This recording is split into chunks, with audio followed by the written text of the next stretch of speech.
Hello and welcome to The Promised Land, a show about bottom of the Premier League, Manchester United, and part of the 90 Min podcast network. I'm Scott Saunders, joined as ever by Rob Blanchette, who today is sporting a throwback to the 1990s when days were better than this for Man United. You're wearing, I believe, the shirt that Erik Cantona performed a kung fu kick in at Selhurst Park in the mid-90s. The original. So this isn't a replica. This is the real thing from back then, which I bought when I was a kid.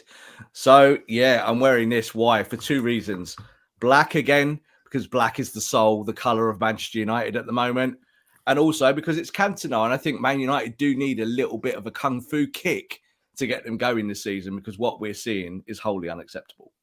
Of course, if you're listening on an audio platform, you cannot see what Rob is wearing.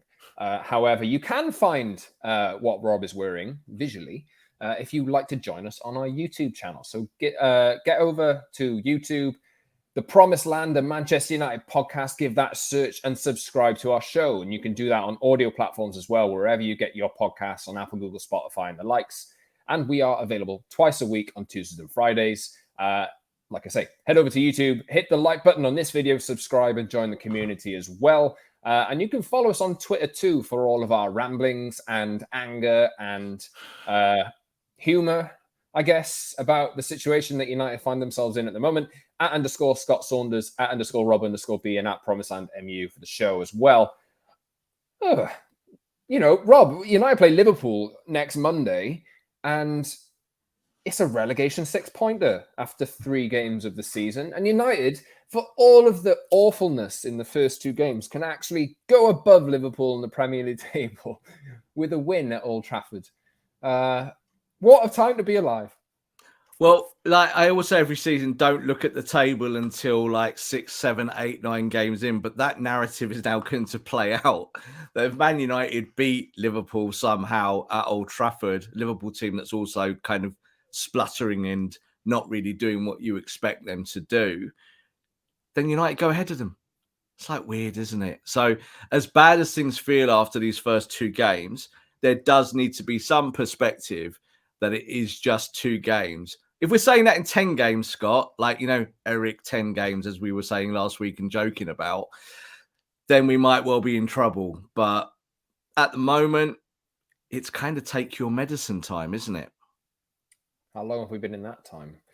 It was all last season, It's like a 10-year purgatory. That's what it feels like. I think the day Fergie stepped out and said, "Back your manager," and again, I was there, stood in front of him when he said that, and I was like, yes, back David Moyes, we'll do this with it. And here we are 10 years on in that same purgatory, going round and round in circles, praying for some kind of miracle. Yeah, I was there at the Brentford game on Saturday evening in the 34-degree heat. Maybe United just didn't fancy running around that much because it was quite hot.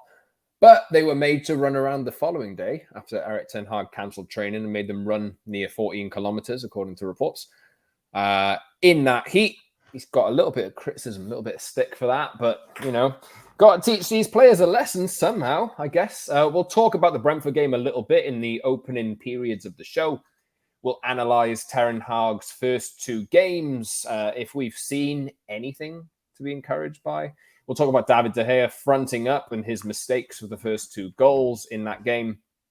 And then we'll switch to some transfer chat. Matheus Cunha of Atletico Madrid, bought for 22 million a year ago, is now worth 40 million, apparently, to Man United. And there's interest there from United's side. He's a forward who can play across the forward line. Good technically, but,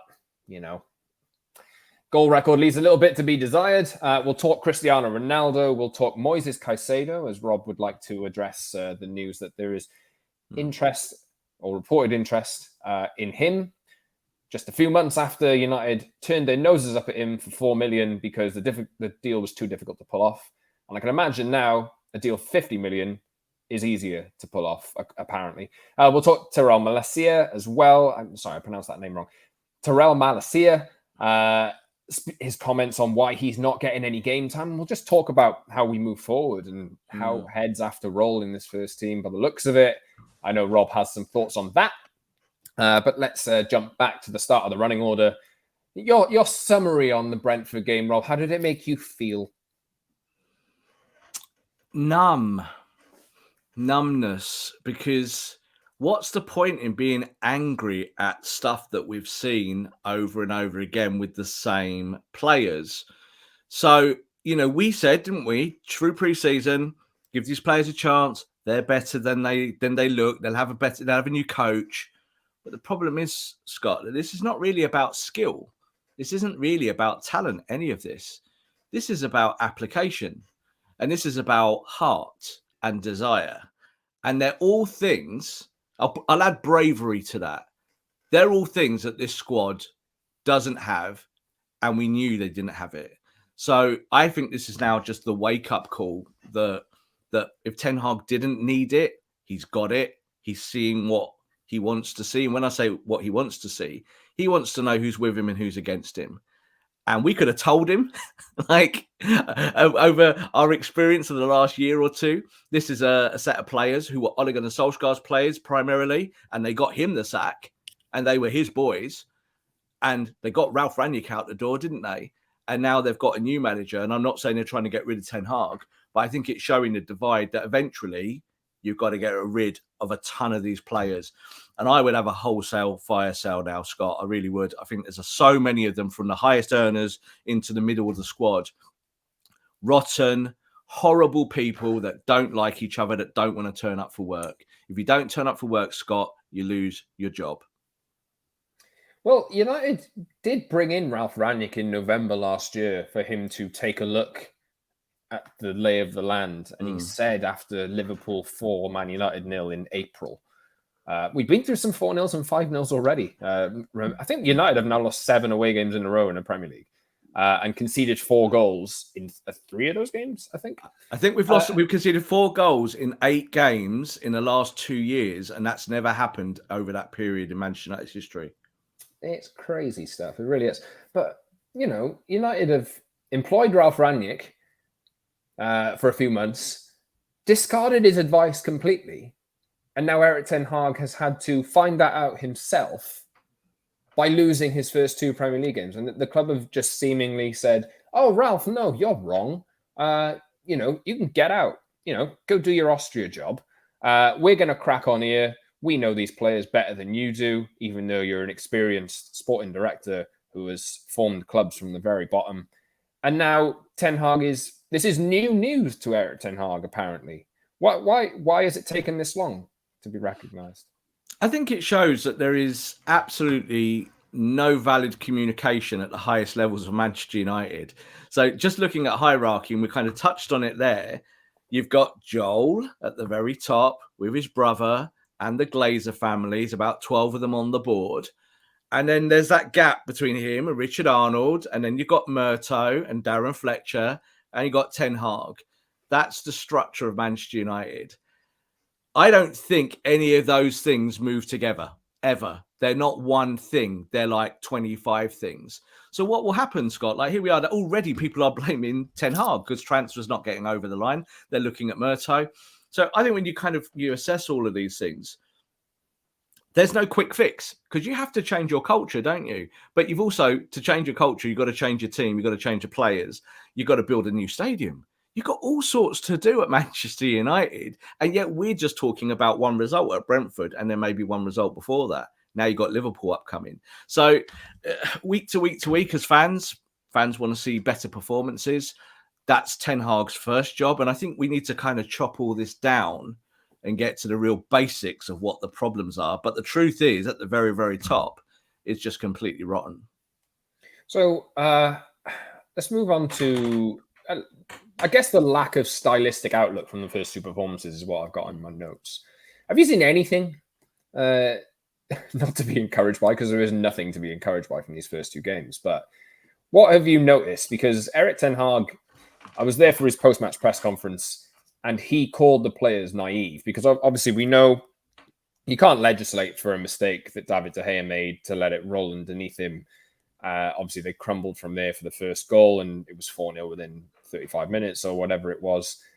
But De Gea's mistake for the second goal, playing Eriksen into a world of space. He was playing in the 6 against a team like Brentford who know his every move, having trained with him for the last 6 months. Have you seen anything that Ten Hag's managed to implement on this group of players at the moment? And he called the players naive. He said, if the ball isn't on, if the short ball isn't on, and I think he was talking about David De Gea's pass to Eriksen in this moment. If the ball isn't on short, I'm not telling them not to go long. I'm saying, go long. If it's not on, recognize the situation and avoid it.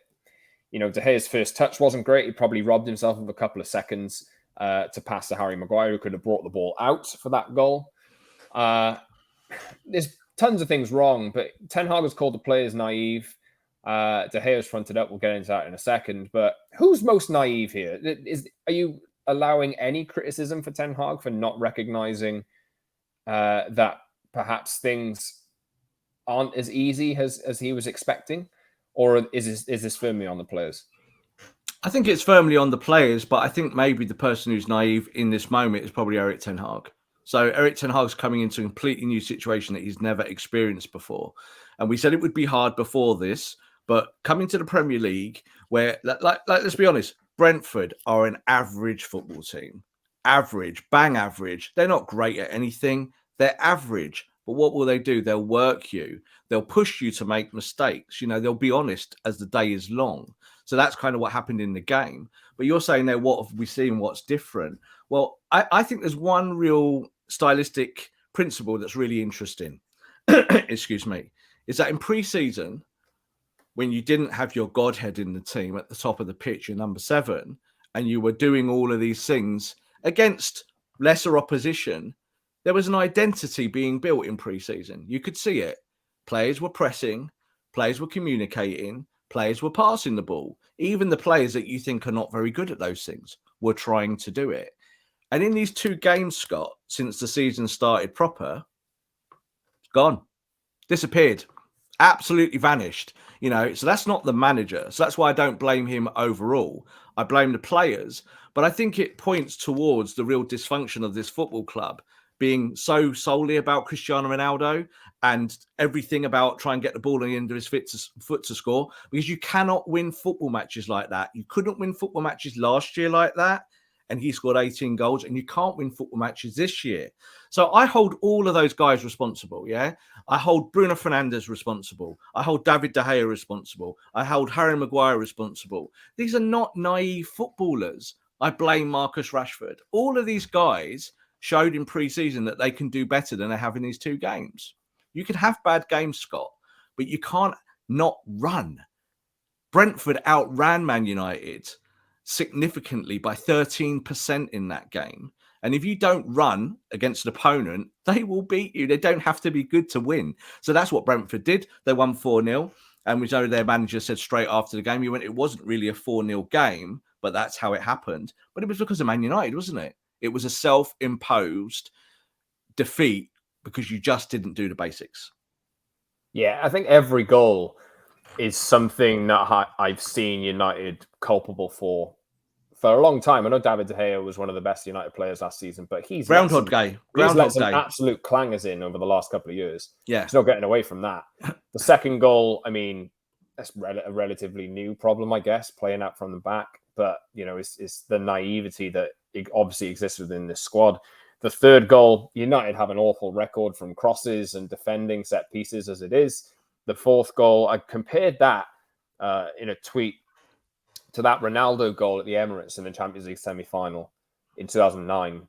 It looked exactly the same because it was from the same side. It was just like an equivalent pass across the goal. Very satisfying on the eye for any real football fan, to be honest. If that's exactly my kind of football. But the fact that United are now getting picked off like that, whereas they were doing it to other teams in the past, is just soul destroying, really. But they've been counterattacked on quite often as well. There's just no learning from this group of players at all.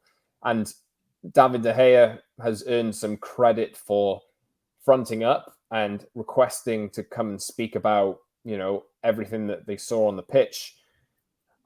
Senior player who should be doing that, but at the same, what do you make of that, Rob? Because I'm seeing him get praised for it, but to me, seen it before. Yeah, I actually think overall with the players and with David De Gea, it was quite inconspicuous that like none of them tweeted out after the game, "We're really sorry, let's go again." You know, because that's kind of what they do, isn't it? It's just that's the culture that they create. I think David De Gea, I do give him credit for standing in front of a camera because he does have to. You know, when some of those players, when some of those players wouldn't even go over and clap the away fans, yeah, I can say, well, at least David De Gea stood in front of a camera. But do you know what, Scott? I'd rather he played well in goal. That's what I prefer. I don't need players to give lip service to fans. I need you to play well. That's what it's about. So I think with David De Gea, his mistakes and with goalkeeper errors are always endemic, aren't they, of confidence and one thing or another. And really the two errors that he made are like mirrors, images of Manchester United's problems as a football club, aren't they? You know, really are. They kind of, there's some negligence in there. There's a lack of confidence, and there's a lack of thought. And I think when you look at the goal, you know, De Gea, the handling error for the first goal comes from Cristiano Ronaldo losing the ball in the middle of the park and then falling over and saying, ref, ref, ref, ref, ref. 2 seconds later, 2 passes, goal. You look at the second one and they're all still blank as a canvas, Scott. They're still in panic mode. They're like, we've conceded 1 goal. David De Gea said afterwards, it was the most important thing he said. He said, we're not like normal teams that when you concede a goal, you go and score another 5. That was his words. He went, you go and win a match. He said, we concede a goal and then we panic. That's truth. That's real truth because we've seen that for a long time. Sorry, just to pick up on something else you said there. You said about playing out for the back, something new. Ole Gunnar Solskjaer's team, when they came second, played out from the back really well. It's the same players. We've not seen, these are not new players. This is Harry Maguire and co. They played out from the back. They didn't lose the ball in a percentage of about 97% of the time. They were second best defense in the league. So what's going on? So I think this is a lot more to do with atmospheres, perhaps. Atmospheres. It's about caring about your fellow professional next to you. Is he your mate or is he just a professional that you don't really care about? Are you going to kind of be in the trenches with this person?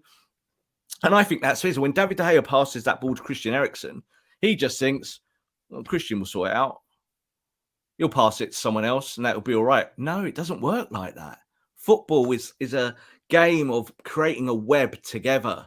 And Man United are just completely fragmented. So I think this is what will shock Ten Hag. And we talk about naivety. This is why I'm saying I think he might be the naive one. Because you can give players tactics, but you can't make them run. It's like leading a horse to water in it, but you can't make it drink. So I look at these players. They're better than what we see. But they're not because they're losing 4-0 at Brentford. And you have to go by the result. So the result tells you that's probably time to move a ton of these players out. Keep saying it, but I think that's exactly where you are. You were there last year. Ralph Rangnick told you the truth. Ralph was telling absolute truth to power and saying, you've got to make that change. And Man United went, we'll pay you off, Ralph, because we've got another guy now. Thanks a lot, then bye. And that was that. Yeah. My question follow-up, I guess, is, are United capable of offloading 5, 6, 7 players in 3 weeks, given they haven't been able to sell that many players in about 5 years? No, we're saying what they should do. We're not saying what they will do. They won't do that because they're idiots. That's the truth. They don't look at it like that. Like you would fix a business, you would do that. You would move these people out and bring new people in. But Man United don't do that. Look at it this way, yeah. The player they could probably sell at the moment in terms of market value is James Garner. So they're going to sell James Garner. But really, another football club would keep that player because they could develop him. But that's the only asset they've got to sell because they can't even sell Cristiano Ronaldo for 20 million. So this is the problem, is that United are now scratching around going, we need to raise funds because that's a normal thing. New manager comes in, you get rid of a load of players, you raise funds, you reinvest that money. That's a normal thing. Man United can't get rid of these players. Only players they can get rid of are the ones that have had expiring contracts. So that means you're not really holding any money back, are you? You're not creating a new set of finances for you to go and spend it on. James Garner, his 15 to 20 million valuation is probably the extra money that they're going to have to offer Frankie de Jong so he can get out of Barcelona, out of that contract. Now that stinks. That's a bad way of doing business. But this is where United have placed themselves. It's their fault. And they're now going to have to fix this because if you go into the season without making signings, there's every chance you come mid-table this year. This is a mid-table squad, and it might even be worse than that. Could be. I've joked about possible relegation. United are bottom of the Premier League after all. And I'm not the only United fan who has probably made that joke either. How much am I joking? I don't know. You make a good point there, Rob. I mean, about the lack of ability to offload these players. You can look at their wages. They're one of the highest paying clubs in the world in terms of, high earning players. No club's going to want to take. And Chelsea are finding the same problem with their own players. It's just because United have offered inflated wages for so long that clubs will not take them on. Like, obviously, Premier League clubs are so much richer generally than clubs in other countries that United are going to be lugged with these players. And ultimately, I think that's one of the things that has to change as well, but it's not going to. And the vast majority of players, even when you move them on because you don't want them, what they want is a pay rise. So if you're already paying them big money, but you're trying to move them out the football club, like take a Jesse Lingard situation. Jesse had a good contract at Man United, but was looking for a bigger contract elsewhere. And that's why that ended. But that applies to every player. So Cristiano Ronaldo, one of the big issues with Cristiano is that he had his 25% of his wages taken away and then suddenly spat his damning out the pram and was like, I'm going. Now, that could be a football decision. People might debate that till they're blue in the face, but money talks. So United have got all these players on big contracts, but how do you move that contract? How do you sell it to the next club and say, take that player on and give them a big signing on fee when they've been failing for us for 2 years? How do you tell someone to take Scott McTominay off your hands? How do you tell someone to take Fred off your hands? You can't do that. How do you tell someone that Delo is a good right back? Because people watch the telly and watch these players. They understand. So this is why I think this is where United are in this predicament, that a lot of these players that you want out from the top to the bottom, how do you shift them? Because you've got to convince other clubs that these players are going to be worthy of their squads and a pay rise. Just a quick one before we move on to incomings and Ronaldo, etc. David De Gea, what do they do? Okay, so with David De Gea, and this was my assessment for the last 6 to 8 months, I don't believe in Dean Henderson. I think Dean Henderson's a good goalkeeper. I think he has deficiencies. I think he's a bit of a cocky one, and he doesn't always help himself, and he does make some errors. David De Gea, I think this year, I felt working with Ten Hag would be able to control that situation, the passing out from the back, and be able to do some of that stuff, even though some of the stats don't support that. I understand that a lot of United fans want him gone. I think already in 2 games, what we're seeing that is if the rest of the team in front of him is dysfunctional, David De Gea is going to play that ball to Christian Eriksen 9 times out of 10 all season long. So what do? I think now you have to go and buy a goalkeeper. You haven't got options. You can't even say, if Dean Henderson was sat on our bench, you would probably drop David De Gea for the next game, wouldn't you? And you'd play Dean Henderson because that's your option. So if you haven't got a goalkeeper for that, like, let's be honest, no offense to Tom Heaton, he's better on the deck than David, but that's not going to happen. He's not going to get dropped. I think Erik did say after the game, David De Gea is a world-class goalkeeper. It was kind of like the words, and it was like, well, is he? But you've got to go and buy someone now. And I would love to see Man United go out and buy Robert Sanchez or Sarr from Wolves or someone like that who can play out from the back and make saves and do everything that a modern goalkeeper is supposed to do. David De Gea, I think, will cost Man United points. And if you have to stick with him, can you sell David De Gea now? Who's going to take that contract? 350 grand a week, 400 grand? No one. So you can't sell David De Gea. He's going to have to either sit on your bench and play a new goalkeeper, or he's going to have to start, Scott. Let's see. United have a lot of contracts expiring at the end of this season. Oh, there's actually a lot more than I thought. Marcus Rashford, club option for 1 year. Luke Shaw, same option. Ronaldo, same option. Fred, same option. Dalot, out of contract in a year. David De Gea, out of contract in a year.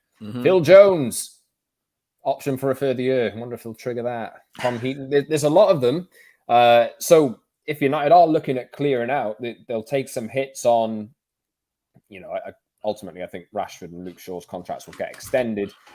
But there is an opportunity at the end of this season to make that clear out if they want to. But I mean, somebody like Brighton have already sold, Bissouma and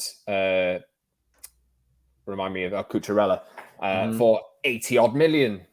Why would they need to sell anyone else? Why would they need to sell Robert Sanchez? Why would they need to sell Moises Caicedo already and ruin their own plans when they've already paid off they've earned enough money to pay off this stadium, and they still look as good a team as they did last season.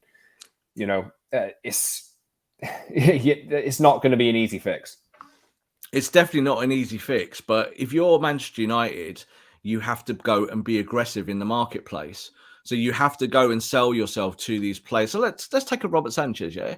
Robert Sanchez is the goalkeeper at Brighton. There is a ceiling for him at Brighton. He's probably already reached that ceiling in the time that he's been there, in the short period. Like he's someone who's been developed through their system. He's come through. He's done well. He's in the Spain squad ahead of De Gea. Yeah, so for him, it's either stay at Brighton, come 12th and be happy with that, or do you make the next step? And what comes with the next step, Scott? A bigger wage. So players do think like this. So you have to go out there and make yourself attractive as Manchester United. Instead, what Man United have done is have spent like the whole summer on Frankie de Jong, a player who doesn't really want to come, but will come if you get it right, if you get the money right, if you get the finances right. You can sort all that things. And people say, yeah, well, okay, Frankie de Jong's that quality of player that you need. But what we're seeing is that you need to build from the bottom up, don't you? So if you want Robert Sanchez, you've got to go to Brighton, bang on their door and say, you're Brighton, we're Man United, and we're coming for that player and we're going to take him from you. That's what United used to do, Scott. United used to do that, turn up and do it all quickly and say, we're Man United and you're not. And that's a big thing for players. Players still look at this badge and it means something, even if they don't support United. They look at it as a step up into the stratosphere of football. Yeah, so Robert Sanchez, you say that. David De Gea is on his way out. You're coming to the football club, and we're going to buy you for 65 million, and we're going to pay you 200 grand a week. Do you think Robert Sanchez is going to stay at Brighton for that? Like say, oh no, I'll stay on my 50 grand a week. It's not going to happen. So you have to go and be aggressive, Scott. And this is the thing. And Man United are not. They're very passive.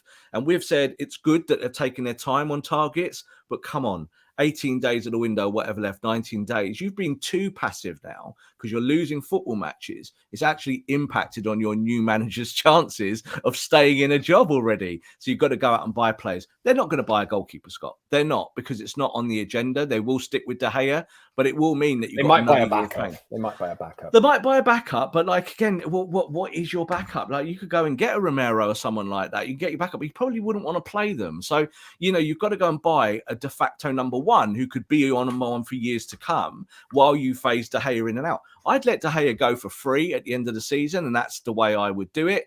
But Man United are thinking in terms of finances, so they don't want to lose that contract. They don't want to do it that way because it doesn't make sense. Paul Pogba's just walked out the door. He's your biggest commercial asset at the football club with Ronaldo. He's gone for nothing again. That's just bad business. Bad business. So letting people go for free is bad business. But at the same time, you've put yourself in that position where you can't get rid of players. Phil Jones is the least of our problems. Yeah, Phil Jones can stay at Man United forever. It's everyone else. It's the players that are supposedly good that play every week that don't deserve to be in this team.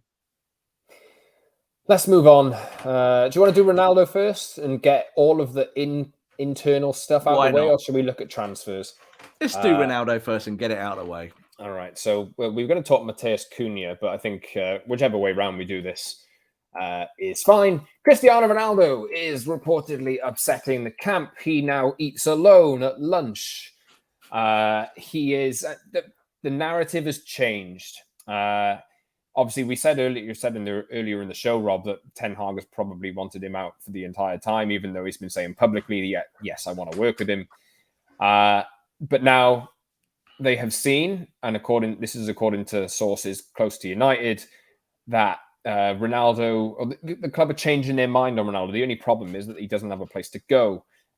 Eating alone at lunch, like we say, upsetting the camp. The feeling on the preseason tour was, oh yeah, everything's rosy. Now Ronaldo's back and he's upset the apple cart again. I mean, really? Like, I understand it in a sense, but these players that's very soft to be upset like that. But it seems like now that everything is aligning to push Ronaldo out before the window closes. There is still interest from Atletico Madrid.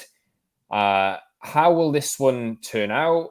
And do you see this a real possibility of him leaving? Because I think there's a line in Simon Stone's BBC report today that there's a feeling within the club that things will not improve on the pitch if Ronaldo stays, and if he does, even if he does go, and there's no replacement, the feeling is that the players will improve anyway because of the uplift in team spirit.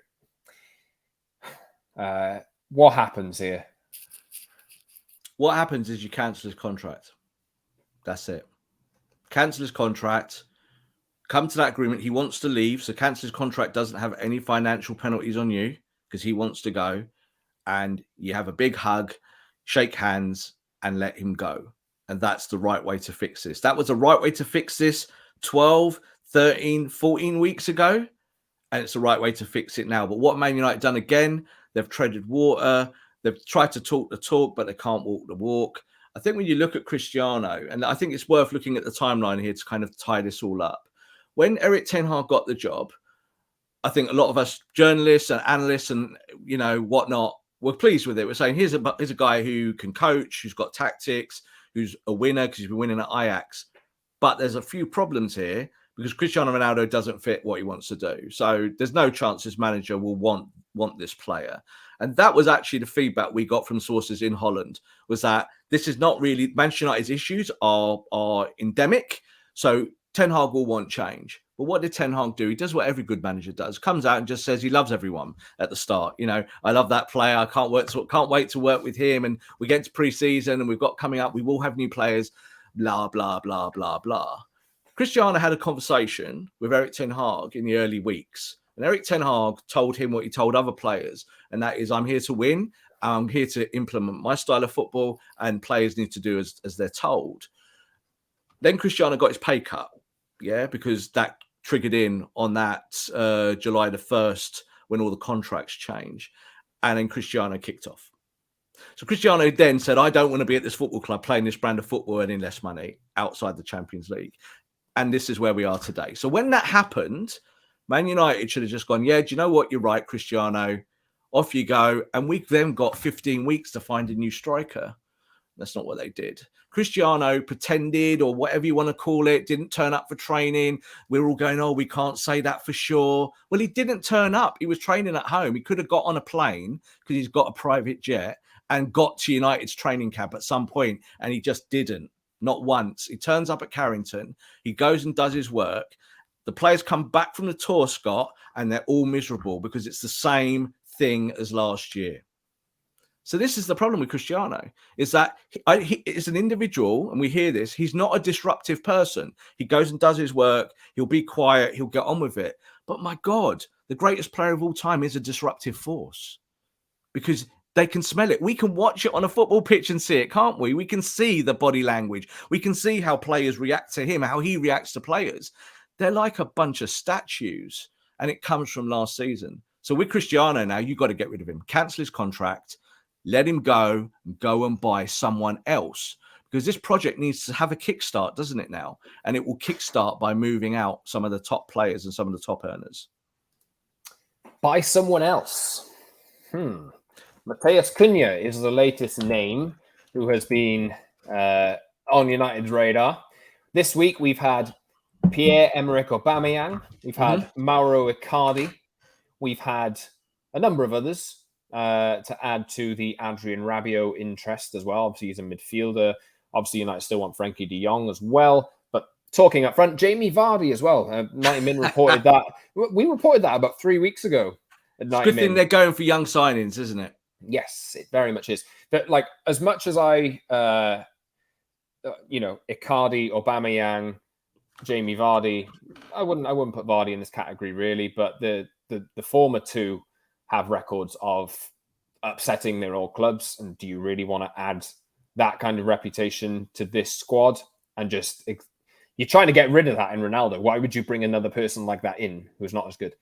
It doesn't make any sense to me. But Matheus Cunha is the latest one. And as much as I think it's ridiculous that United would consider paying 40-odd million quid, 50-odd million quid for this player, at least on the plus side, he is flexible in terms of what positions he can play in. He's good technically, and he will at least offer another option. He's 23 as well, I think. So at least it's a signing for the future.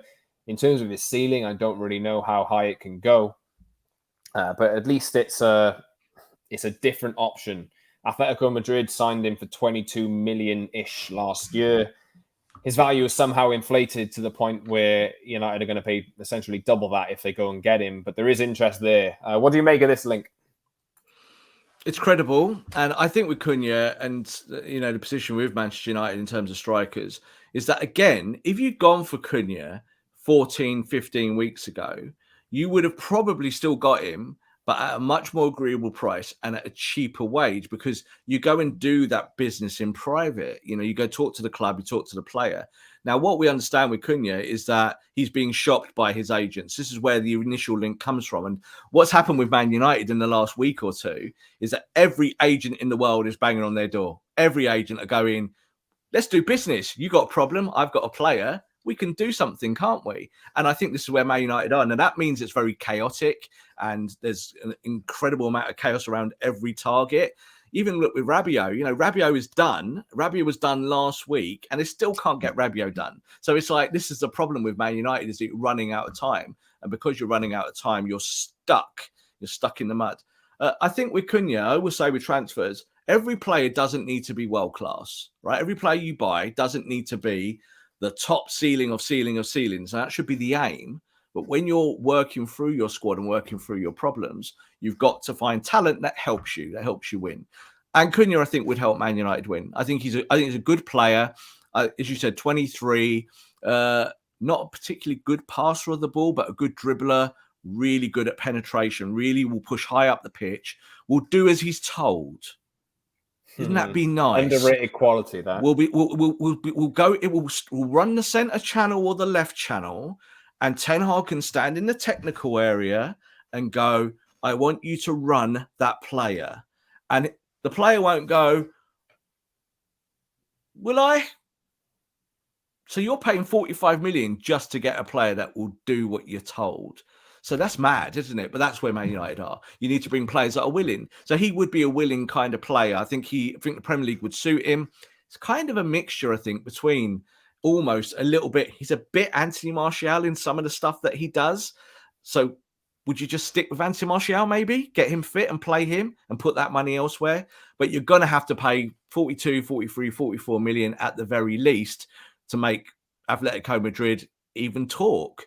Just on the Ronaldo's built on that with Atletico, there's the link there again with him, because obviously with Diego Simeone, one thing or another, Atletico Madrid fans do not want Ronaldo at their club. They do not want it, and they will burn their club down rather than have Ronaldo there. So that's a door closed for them, because that football club is run by its fans, and its fans will just be vocal, and it won't happen. But Cunha, good player, but he's not first choice at Atletico Madrid, and there probably is a reason for that. So can he be first choice in the Premier League?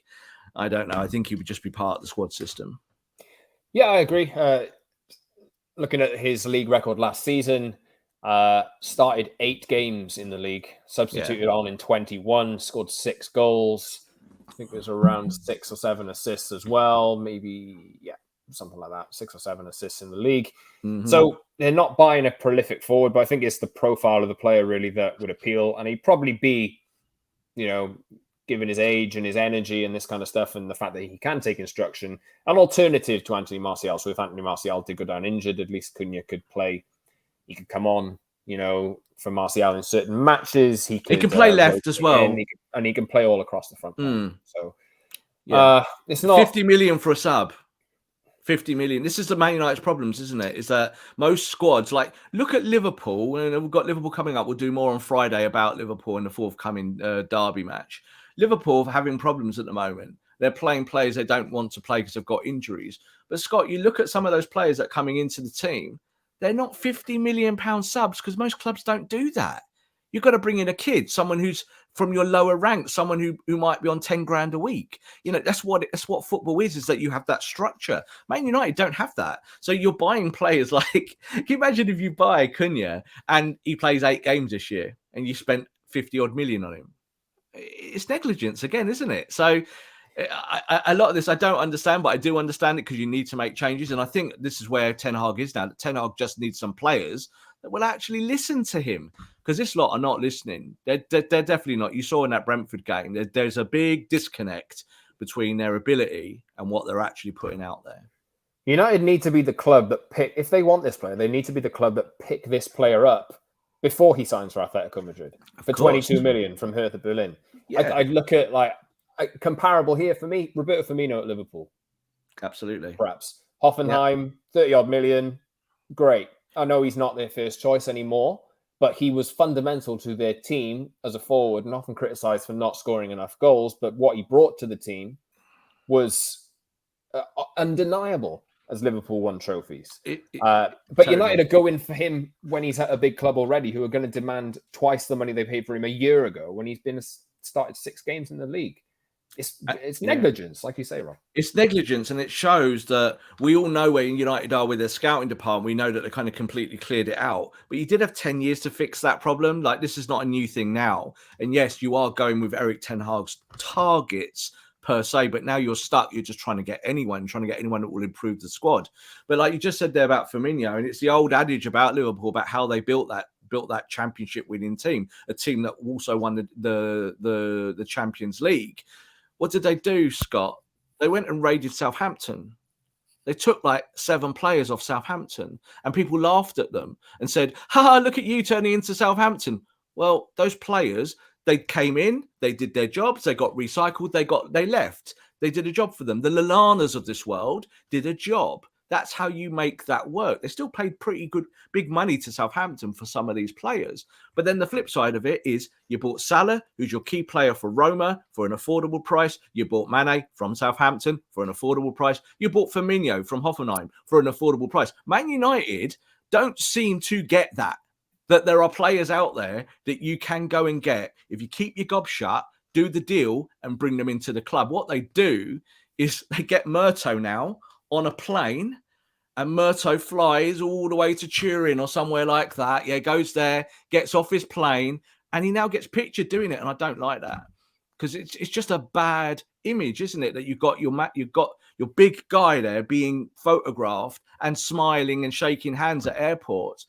Don't do that, because you're telling the world what you're doing. Keep your mouth shut and sign players. Sign Rabiot, but don't tell anyone. Yeah, don't go and turn up in an airport. I needed the time to digest this, Rob. Yeah, so like, you want Frankie de Jong, great. You need to negotiate with Barcelona, great. You need to speak to Frankie de Jong, great. Do not turn up in Catalonia, sit in a cafe and wave at photographers. You're an idiot. What are you doing? No one does that in football. You don't see anyone from Liverpool turn up or anyone from Man City as a delegation. You just hear that it's happened. That's the way it works. And in the press, we get told. So we get told that that's what happened yesterday. But we're seeing that these people at Man United are turning up. What are they doing it for, Scott? Are they trying to create an image that isn't real?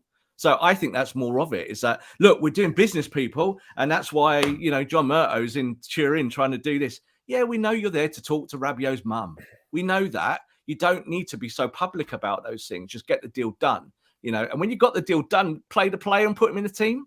So, we got Malacia we'll talk about a little bit there. But you said just a minute ago about identifying talent. Moises Caicedo, again, who played very well for Brighton the other day. Man United could have signed him before. On the table, scouting network, identified him. Dirt cheap, young player, loads of upside. Let him go to Brighton. Like, you could have bought him and loaned him to Brighton. You could have bought him for 4 million and loaned him to Brighton, and Brighton would have been all right with that. Brighton would have gone, yeah, we'll take the player for a year or two. We'll do what Conor Gallagher did with Chelsea, with Palace last year. People want to develop the talent. I get that. But now you could bring back Moises Caicedo for nothing. But how much are you going to pay for him, Scott? Mm-hmm. Yeah, crazy stuff. Obviously, these links with Caicedo have come out over the last few days. Too difficult a deal. It was branded at 4 or 5 million quid because of agent fees and all that kind of stuff. Can you imagine how difficult it'll be to convince Brighton, who've already sold 80 million quid's worth of talent this summer already, to part with the replacement for a player that they've already sold?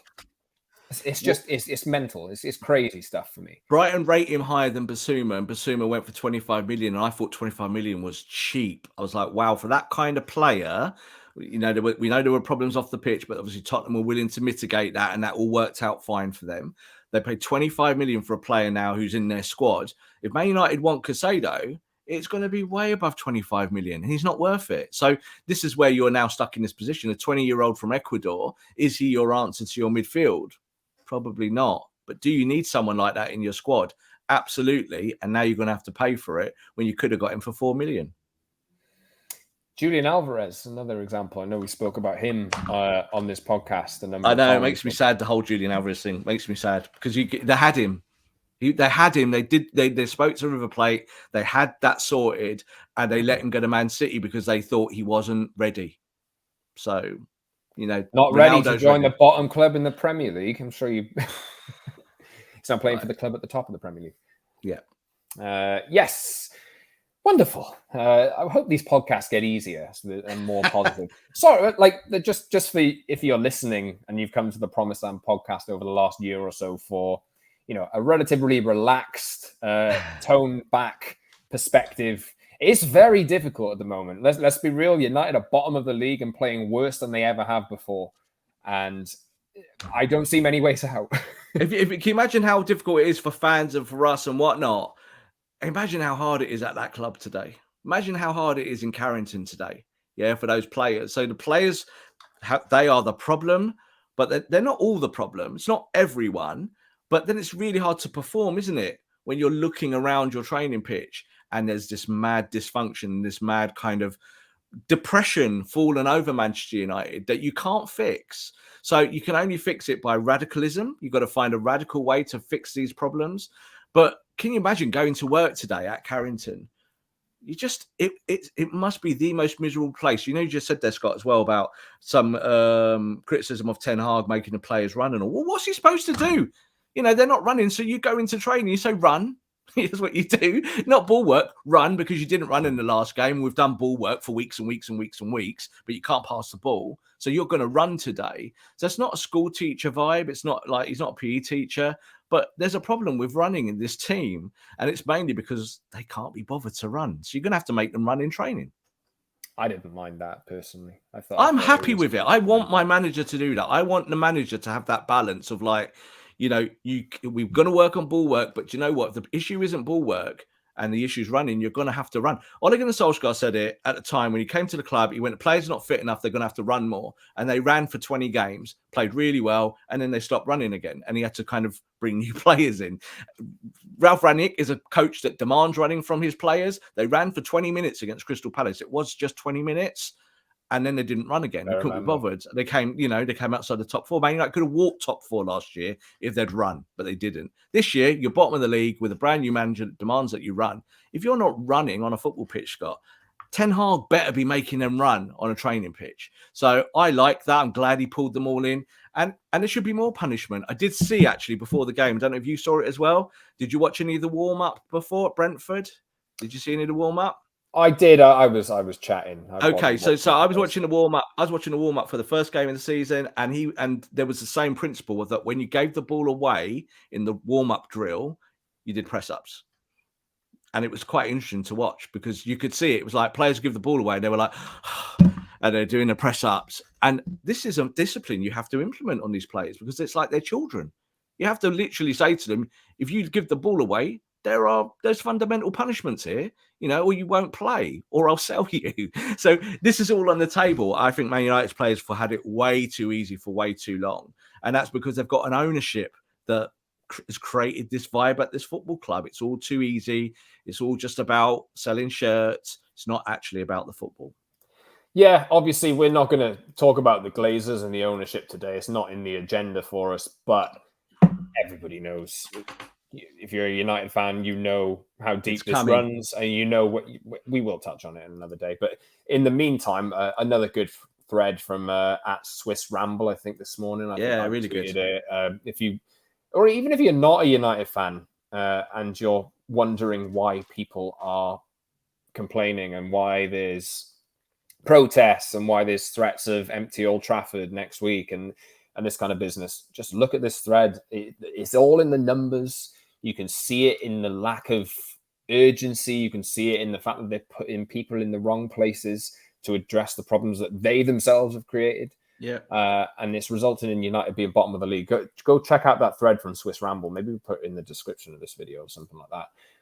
But yeah, we're an audio podcast as well. We'll see what we can do. But yes, my last note, Rob, is heads have to roll.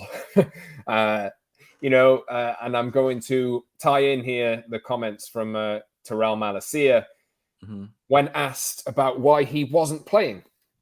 He said, You have to ask the trainer about that. It's something between me and the trainer. We discuss that together. I'm fit. I don't come here to sit on the bench. I always want to play, of course. When my time comes, I will definitely be there. I was surprised, actually, that he wasn't picked ahead of Luke Shaw after the first game. I would also be surprised if he was drafted in ahead of the Liverpool game for some reason, and just given what game it is. Luke Shaw's been awful, though. Like he's just one of many, many players who has not played well for the duration of this awful spell that United have had. I would like to see Malacia be probably first choice in the next few weeks because at least he does have. He was bought because of his profile for Ten Hag. He was a relatively cheap signing. There's probably plenty of upside with him. He can carry the ball. He can come inside and actually play the ball. We'll see what he is, but we've seen enough of Luke Shaw now to know that he should not be a bona fide starter. But the wider point, Rob, how many players are we talking about? Over a period of time now, and this is the thing, 20 odd days of the window remaining, a real football club, a proper football club would move the players out that they had to and bring them in. But of course, we've just discussed for the best part of an hour why that's a problem, why it's not happening. Luke Shaw, just specifically there, Luke Shaw always takes time at the start of the season to get up to his best. He's just a slow starter, always has been, always will be. But when you're looking at who deserves to start, that's a kind of different question, isn't it? Because it's about not who deserves to start, but who's going to help you win. That's the question. And when you look at these players from back to front, De Gea's not helping you win. Bruno Fernandes isn't helping you win. Ronaldo's not helping you win. Luke Shaw isn't helping you win. Marcus Rashford isn't helping you win. Harry Maguire isn't helping you win. All of those players I just mentioned should be dropped. Drop them, put them on the bench and have the highest paid bench in the world and play players that will take that opportunity, whether they're young or old, and they'll go for it because they believe in that badge. Yeah, they believe in it. And this is why I always talk about playing kids. It's not playing kids because it's the solution and that's the way, but it's the philosophy. It's telling your football club, you will play if you work hard, but if you don't work hard, you just will not play. If you don't help us win, you will not play. And that's where United are now. When we looked at this shirt and we talked about it at the start and Eric Cantona, that what was absolutely the principle of that team, Scott, was hard work. Yeah, everyone worked hard from back to front, and their desire, whether they lost games or not, could never be questioned. This Man United team, even when they win, you question their desire in the other way. You go, well, did they really even want to win? Were they good enough today? They weren't very good, but they won 1-0. Oh, that's okay. It's not really okay, is it? So I look at that. I look at these senior players, and there's got to be a way of getting this lot out of the football club. I didn't mention McFred there as well. McFred, part of that issue, they're senior players now. They can't pass a ball. They look like they've never played with each other, even though they've played with each other non-stop for years now. Where does it end? And it ends here. It ends with failure, complete failure. And when you have that failure, you've got to get rid and you've got to clear the decks. And that's what I would prefer to see at Man United this year. If you're going to be in a relegation battle or a mid-table kind of malaise, make changes at least. Do what Arsenal did a year ago. They were in that relegation zone for a long period of time, but they believed in their projects. They believed in their kids. And it's worked out pretty well for them. A year later, they made the right signings. They got rid of some of the big earners, and they're now a viable football club for the top four. That could be that quick for Man United, a year.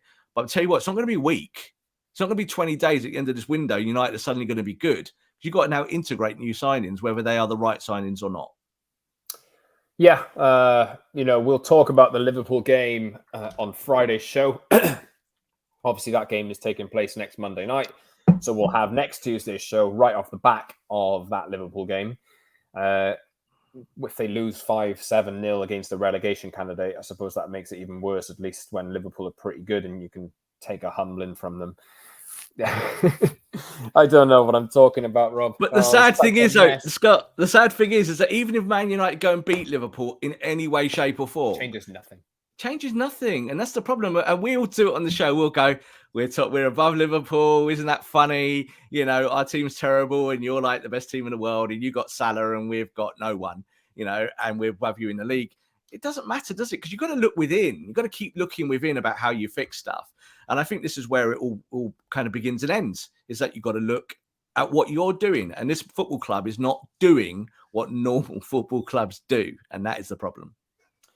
Let's hope they have an epiphany or a change of process before Friday's show and they manage to sign 6 players. It's not going to happen, is it, Rob? We'll probably end up with Adrian Rabiot. That private jet's going to be going backwards and forwards, though, across the skies because they're going to be trying to get anyone they can. And I think that's the little side of us now. It's so desperate. And unfortunately, a lot of people did say this to us, didn't they? They went, oh, United are going to get desperate. And we kind of said, no, patience is key here. But now here we are at the end of the window. Man United, bottom of the league, and they're playing Liverpool. Yeah, we've been going 55 and a half minutes on producer Harry Simiu's birthday. I'm not sure whether this has been nice for you, Harry, or not. Happy birthday, Harry. To have to listen to 55 minutes of ranting calmly on Manchester United and their woes. But we'll be back on Friday. You can subscribe to our show wherever you get your pods on Apple, Google, Spotify, and the likes. And watch us on YouTube twice a week as well on Tuesdays and Fridays. So head over to the channel, hit the like button, subscribe, leave a comment, join the community as well. And the link should be in the description of this episode if you're listening on an audio platform. And follow us on Twitter, get in touch with us @_Scott Saunders, @_Rob_B, and @PromiseAndMU for the show as well. It's bad at the moment. So take this time to rest up and take a break from Man United on a football pitch and just have to deal with the car crash that is Man United off the pitch. We'll be digesting whatever happens in the week, and we're back on Friday to look ahead to the Liverpool game and any transfers that have happened in between. Thanks very much, everyone. See you soon.